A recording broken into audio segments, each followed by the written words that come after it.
Hi, Dick. Oh, hi, Kirk. Got any old furniture or books? I'm not sure. What do you want them for? I'm out of firewood. Why don't I give you some logs? Fine. You know, I notice people almost never sit on this. No, Kirk. Hi, Dick. Hi, Kirk. I'm glad you're here. Sound the trumpets, call the mayor. Leslie's glad I'm here. I'm glad you're here because I'm going to bring Stephanie down and I want you to meet her. Who's Stephanie? My cousin? She came in late last night, and she's going to spend a couple days with us. But she's really depressed. She was supposed to be getting married, and now she's having second thoughts. So she decided to come up here and think things out. I know you'll all be wonderful for her. We'll do everything we can. No, not me. I don't like to be around depressed people. Fine, but she's my favorite cousin, and I'm going to be with her every minute. Well, then again, I've been meaning to spend more time with depressed people. Hi, Kirk. Hi. Honey, George? I'm so excited. Guess what George just told me? That you have the bluest eyes, reddest lips, and the cutest nose he's ever seen. What a nice thing to say. Yeah, I never would have thought of that. George can get us a piano for practically nothing.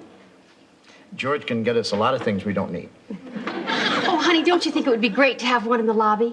There's just something about a piano that warms up a room. You always said that about a fireplace. That's what my mother always said about an iron. What about it, Dick? Well, who's going to play it? You could play it. I don't play the piano. You said you took lessons. Well, I only took lessons because my mother said it'd make me the life of the party. Sure, she was only trying to help. Well, I've always wanted to take lessons. Learn the classics, or maybe feelings. That sells me.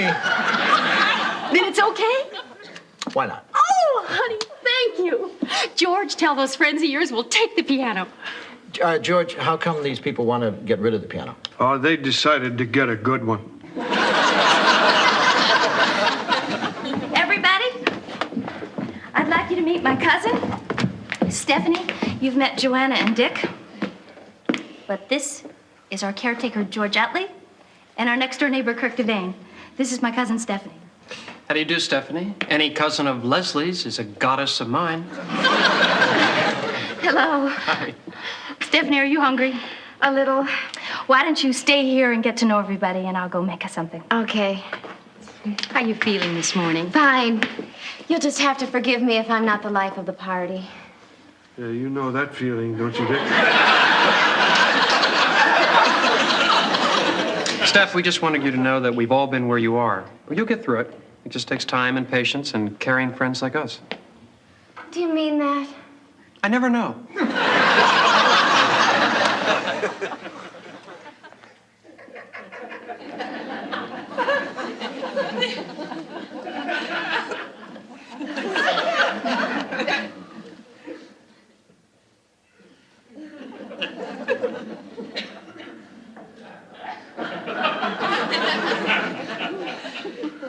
You want to read a magazine, George?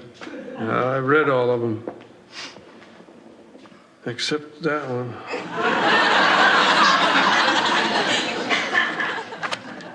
Want this one? No, thanks.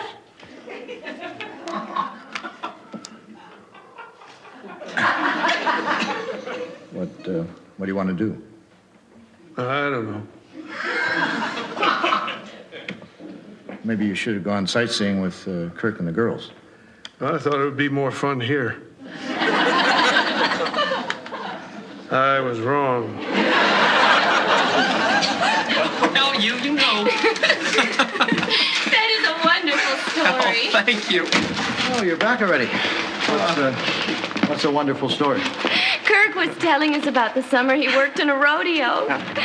Must have been as a bull thrower. Well, I'll say this for you. You've made me laugh. Well, don't tell me, tell her. Kirk, it was very nice of you to take us all sightseeing. By the way, thanks for the gifts. You bought them all gifts. Well, I had to run into a drugstore for breath mints, and these were on sale. What'd you buy them? Ladies' electric razors. Well, I think you've all been really thoughtful. I feel so much better today than I did yesterday. You people are great. And he's the greatest. That's blood talking. Well, if you'll all excuse me, I'd like to go up and put my razor away. I think that's something we'd all like to do. See you later. You bet. Looks like you've been good for Stephanie. I sure hope so. Yeah, it must be tough to be that age and have important decisions like marriage to make. Oh, you will, you won't. What's the big deal? Not that simple, Kirk. I was in a similar situation once. This girl I knew wanted to get married. To who? To me, George. But I didn't think she was serious, and so I suggested that, we split up during the summer and think it over. What happened? Well, it turns out she was serious. When I saw her in September, she was married. To you? You're right, Kirk. You will, you won't. What's the big deal?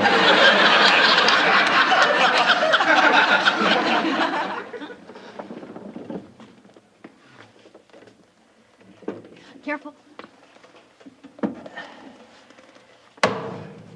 There you go. Isn't it beautiful? You, play the piano? No, but I'm going to take lessons. Mm-hmm. I really am. This is something I've always wanted to do. Mm-hmm. What do we owe you? Why don't you just, pay us when we pick it up? Oh, you won't need to pick this up, believe me. Mm-hmm. See you soon. Don't you just love it? Isn't it written all over my face? Come on, honey, play something. Joanna, I told you I don't play. Well, you must remember something. Come on, please.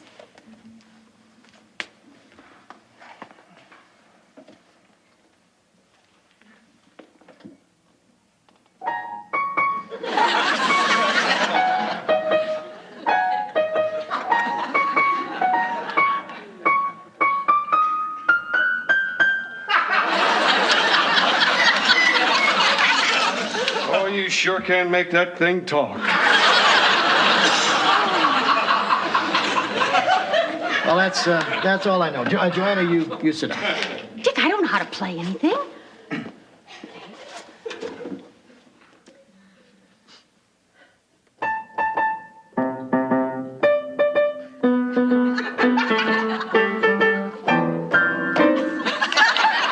This is going to be great. Mr. Loudon? Excuse me. Would you mind if I borrowed a book from your study? No, help yourself. Would you help me find one? Sure, but you'd be surprised how simple it is.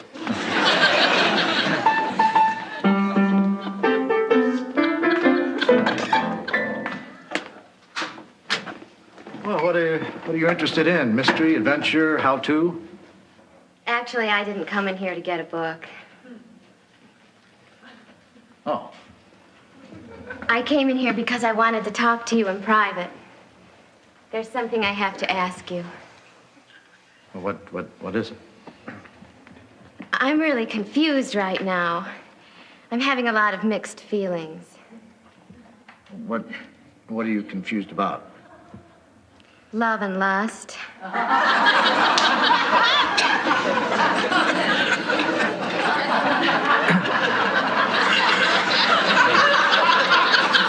See if I have a dictionary. Do you know what it's like to feel wild desire, boiling passion, to want carnal knowledge of a total stranger? Sure, sort of. Mr. Loudon, as a man, what would you say if I told you that every time I see you, I ignite?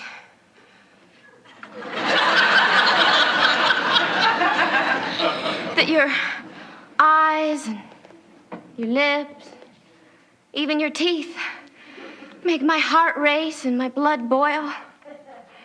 What would you say if I told you that it's everything I can do to keep my hands from exploring every part of your body?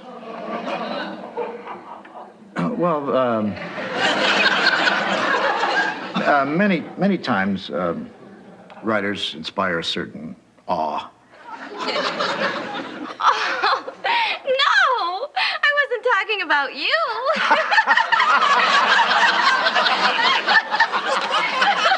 I knew that.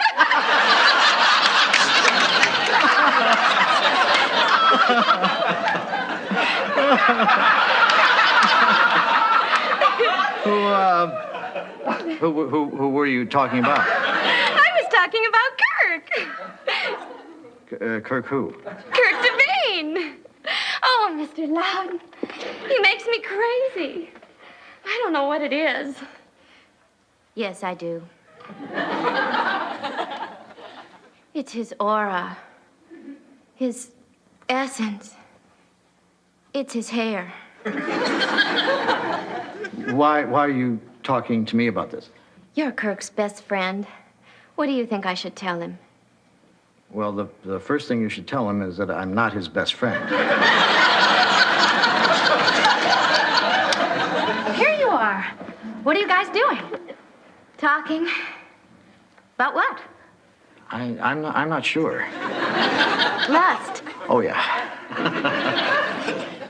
You came down to talk to Dick about this? Oh, don't be mad. All I'm trying to figure out is, should I tell Kirk how I feel or not? Not. But what if he's the right person for me? And I never find that out because I never tell him how I feel. She has a point. Oh, I guess. I mean, no one can tell you that Kirk isn't the right person for you. Personally, I'd bet everything I own on it that he isn't. But you're right. I mean, if you have any questions, you should find out. That's what I think, too. Thanks. Oh, I don't know. I'm just afraid she's being naive and impulsive. And tomorrow she's going to wake up and feel silly and foolish and embarrassed. I know. I feel the same way about Joanna and her piano.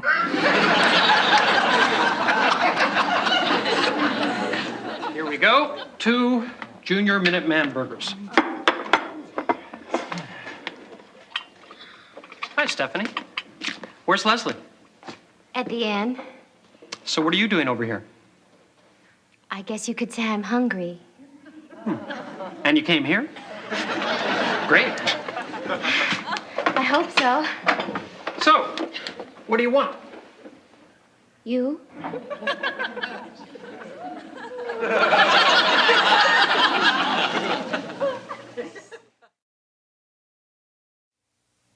Did you hear what I said? You said you want me. Yeah. Want me for what? I'm a woman. What do you think I want you for?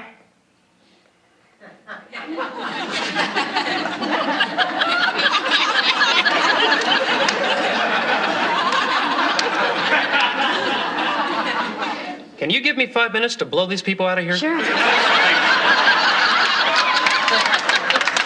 Hi, how's your dinner? Great. Fine. How'd you like to finish it out in the car? What are you talking Something's about? come up. I have to close the cafe. Come on, let's go. We just started eating. Well, I know. You can take your plates with you. When you're done, throw them in the parking lot. I'll pick them up in the morning. Let's go. Come on. I don't believe it. I know. It's crazy, isn't it? Come on, get out. Let's go. Now, wait a minute. I'm not paying for I don't this. expect you to. I'll mail you the bill. Come on, let's go. Your food's getting cold. Stop my hamburger. Here, go get it. Go. Come on. Out of here. I'll never eat here again. Fine, be that way. Sorry that took so long. You don't think I'm terrible for coming over here like this?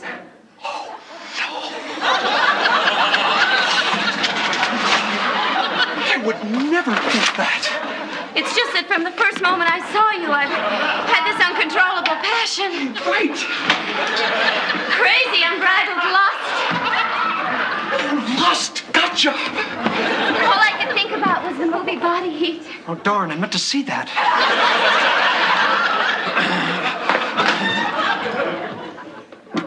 Do you feel the same kind of things for me? Of course I do, and deeply. And have you felt them from the moment you met me? I can't lie. Yes. And it doesn't matter to you that I'm Leslie's cousin? Forget I said that. I can't. I know how you feel about Leslie. You do? But I told her about this. You did? And she doesn't seem to mind. She doesn't? No. I still can't. Try. Okay.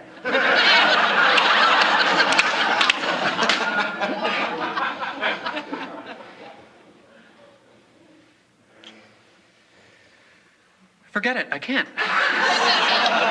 Kirk, I wouldn't be here if I thought there was anything between you and Leslie. Neither would I. I'd be with Leslie. You see, that's why it's wrong. My heart is already pledged. There could never be anything meaningful between you and me. I would just be taking advantage of you.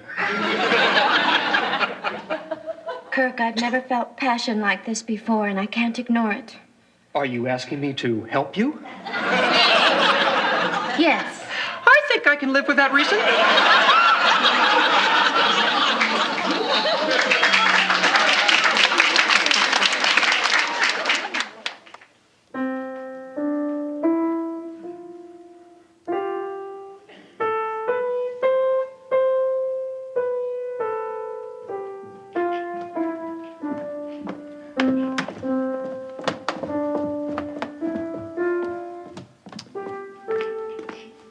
Practicing your scales, huh?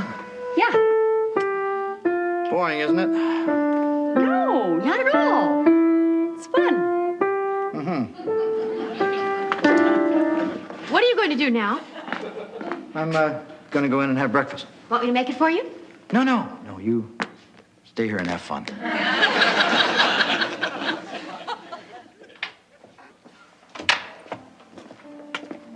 Oh, hi, George. Hi, Dick. How are you this morning? Fine. I was reading here about the Hilding-Purdom nuptials. Sounds like a nice affair. Really? Yeah. The bride was wearing a gown of peau de soie, trimmed in antique ivory lace, with a tiara of little baby pearls. What was the groom wearing? Well, it doesn't say, but if it was me, I'd have been in a suit. Oh, you're finished already. No, I just came in because I felt badly about you making your own breakfast. Well, don't feel badly. I don't want to tear you away from your scales. Just go ahead and practice. I'm just having coffee. Well, George needs breakfast, right, George? Oh, I'm fine. Don't worry about me. See, so you can go ahead and practice. Did you ever think maybe I'd like to have breakfast? Sweetheart, I have an idea. Why don't you practice, and I'll make breakfast for you. Darling, I have another idea. Why don't you stop being so damn considerate? You want me to call the men and have them pick up the piano? Yes. Why don't you have them pick it up and drop it on you?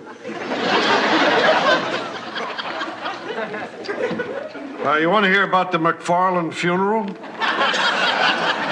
After breakfast. Hi. Has anybody seen Stephanie this morning?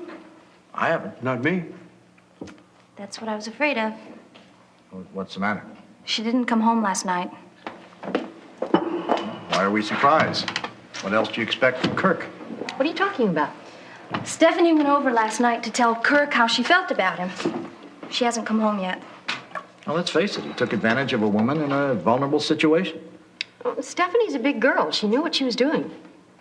Kirk's a big boy. He knew what he was doing. I just hope Stephanie isn't feeling used.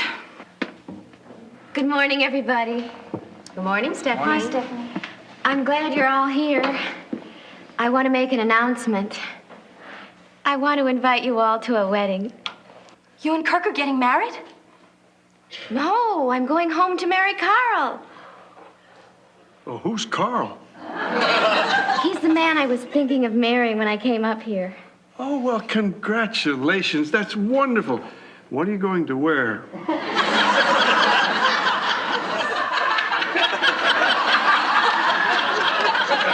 George, I don't think she's decided yet. Stephanie, the last time we talked, you were on your way over to throw yourself at Kirk. I did. And he threw you back? Oh, no, he was wonderful. You mean he understood that you were confused and reasoned with you? No, he just let me have my way with him.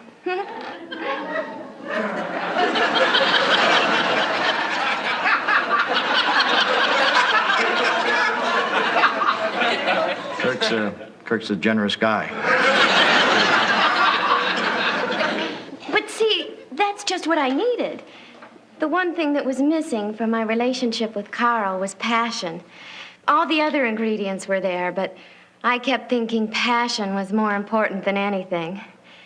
And Kirk showed me it wasn't. In fact, in one night he showed me how trivial it really is. Does Kirk know he showed you this? Oh, we talked it over this morning. I'm really thankful I met him. If that's the way you feel, I'm glad.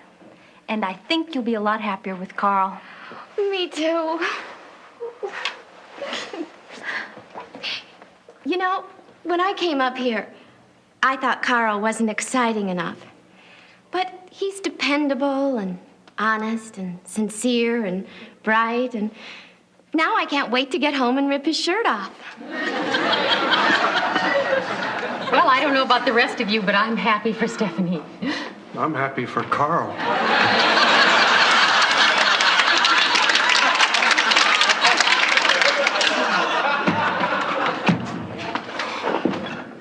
Forgive me, Leslie. Flesh is weak. Kirk, get up. Stephanie explained everything to us. She's not confused anymore. She's going home to marry Carl, and she has you to thank for it.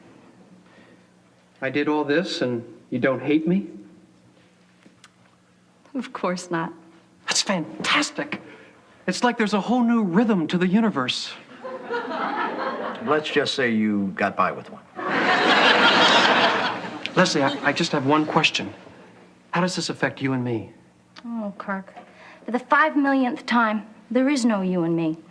But if it makes you feel any better, the fact that you felt so guilty is kind of nauseating. I consider that high praise. And if what happened with Stephanie has improved your opinion of me, and I give you my word, I will win your heart once and for all if I have to sleep with every relative you've got. This is such a wonderful moment. I wish we had music. Joanna?